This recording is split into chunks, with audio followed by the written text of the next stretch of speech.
Unang-una, hindi po wanted si Senator Bato de la Rosa. Yung ICC warrant na yan ay wala pong direktang pwedeng ipatupad dito sa Pilipinas na hindi dadaan sa ating mga hukuman. Bukod doon sa pagsususpindi nga kay o sa Mao Plasca, ay hinihingi din po ng ombudsman yung mga CCTV footage. Pero ayaw umanong ibigay ayon kay Ombudsman Remulla. Ito ba ay may kapangyarihan din, karapatan din ho ba ng Senado na hindi ibigay itong CCTV footage na hinihingi po ng Ombudsman?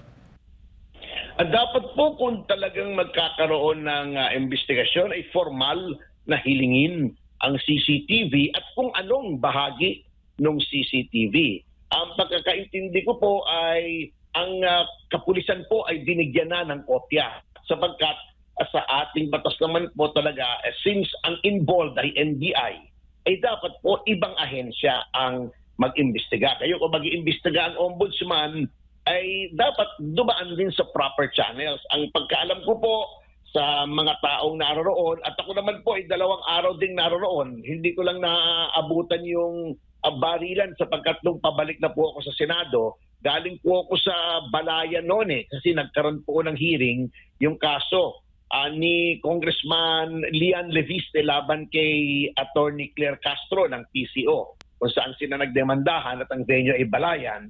Pero ando naman po tayo ng 2 araw at nakakausap naman po natin yung 2 abogado ni Senator De La Rosa, si Attorneys Bobet Torion at Jimmy Bondo, ay talagang ang dapat pong nag-iimbestiga at nakakapag-cooperate naman po ang Senado ay yun pong PNP natin. So, at the Ombudsman has to go through the proper channels at kaya nga po sinasabi ko, kung nagpapakita ng bias ang Ombudsman sa pamamagitan ng pagsuspinde kay General Aplasca lang at hindi naman sinuspinde si NBI Director Matibag, baka wala na pong kumpiyansa ang ating dapat ibigay sa Ombudsman kung nakikita natin na napaka-bias po nito.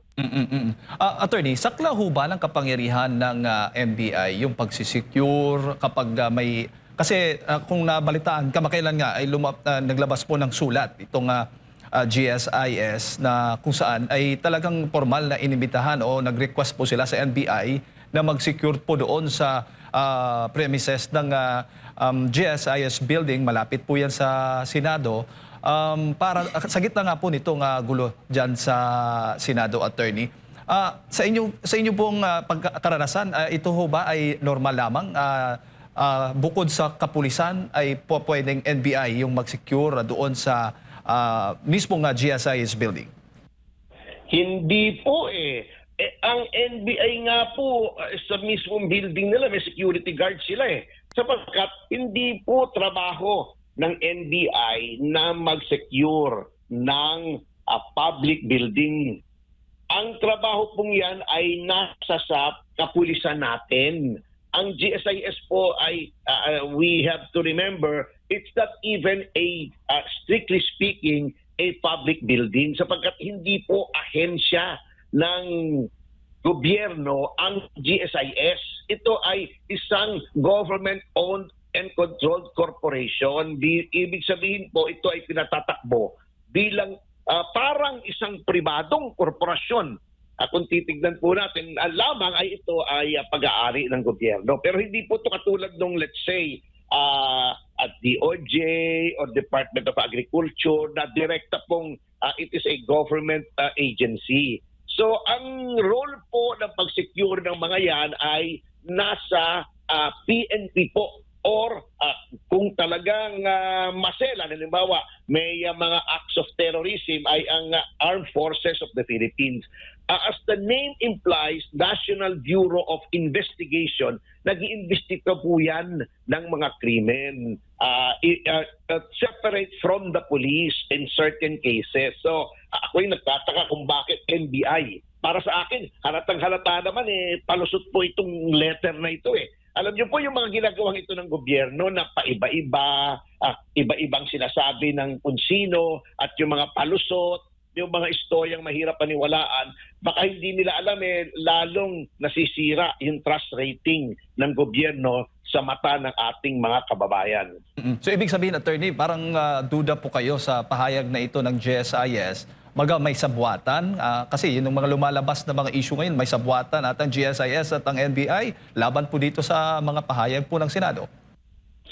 Yun nga po alam niyo po, ako'y nalulungkot, Sir Jade, Sir Admar, sa ginagawa ng kasulukuyang pamahalaan, sabagkat yung mga institusyon na dati pinaniniwalaan ng ating mga kababayan at mataas ang tingin nila ay unti-unti nang nasisira tulad ng NBI. Akalain mo ba namang sumugod ka sa Senado na hindi po kailanman nangyari ito? Pagkatapos, i-justify nila na hindi daw baguan ng mga wanted ang Senado. Unang-una, hindi po wanted si Senator Bato de la Rosa. Yung ICC warrant na yan ay wala pong direktang pwedeng ipatupad dito sa Pilipinas na hindi dadaan sa ating mga hukuman. Kung natatandaan po natin, nung aarestuhin po si Senador Trillanes, 3 linggo po siyang nandyan sa loob ng Senado. At wala naman po nagtangkang pumasok at makipaghabulan kay Senator Trillanes. Noon pong aarestuhin si noon ay Senador Laila de Lima, ay nandoon po siya sa Senado for 2 days. Humingi po siya ng palugit na 2 araw bago siya ay arestuhin at pinagbigyan naman po yun. Walang pumasok sa loob ng Senado ng mga pulis o NBI until siya ay handa na sumama at tinurn over na po siya ng Senate President sa ating mga may kapangyarihan. Eto, walang warrant from the local courts yet.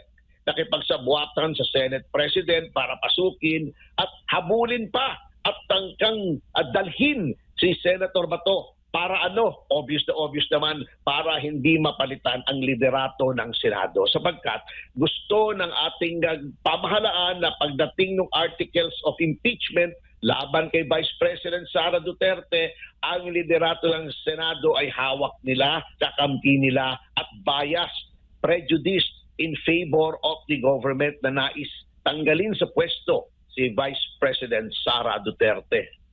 At dahil nga sa gulo dyan sa Senado, attorney, may panawagan po si Senate President Alan Peter Cayetano na sa halip na si Mau Aplasca ang suspindihin. Itong si NBI Director Melvin Matibag ang dapat suspindihin. Pero ang sabi ng DOJ, tutol po ang DOJ po dito at wala po silang nakikitang rason para po isyuhan po siya ng suspension order itong si Matibag. Siyempre po, kakampi nila yan Alam nyo, ako nagtataka na dyan. Yun nga ang sinasabi ko na sinisira po natin ang lahat ng institusyon. Sinisira ng pamahalaan. Akalain nyo ba naman, kaya nga po ang PDP laban, kung saan ako po ay Deputy National Spokesman, ay ipinadala pong liham ngayon kay Secretary Vida na sinasabi namin na dapat ay bawiin niya yung sinabi niya na kapag daw tinangka ni Senator De La Rosa na umalis sa bansa, ay aarestuhin siya. At kine-question po namin, under what basis na aarestuhin mo? Sinabi na roon sa kasong Arroyo versus Secretary of Justice na ang Secretary of Justice ay walang karapatan na mag-issue ng hold departure order kahit kaninong tao, ang mga hukuman po lamang. Wala naman pong aresto.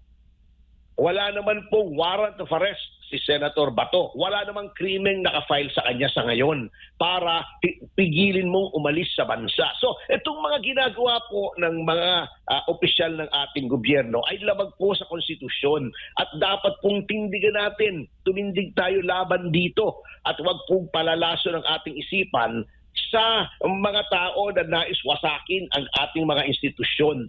Napakalinaw po, Sir Jade, Sir Admar, ng patakaran. Yun lamang ang susundin mo. The principle can be distilled into one sentence. Walang pwedeng arestuhin sa loob ng teritoryo ng Republika ng Pilipinas kapag walang warrant na na-issue ng hukuman ng Pilipinas. Yun lang po ang tandaan nila. Tapos na po ang usapan pero ang dami pa nilang sinasabi. Yun ang nasa konstitusyon po natin at hindi pwedeng tayo lumampas doon sa prinsipyong yun. Opo. Attorney, bago ko lang ipasa kay partner Admar, itinuturing po na persons of interest ng National Bureau of Investigation, sina SP Cayetano, itong si Senator Padilla at Osaa Mau Aplasca. Ano ho bang magiging implikasyon po nito? May pananagutan ho ba? Anong possible na mangyari po? Yan ay isang halimbawa na naman ng bias ng NBI na ito ay nasa ilalim ng Department of Justice. Nababoy na po talaga lahat ng ating institusyon.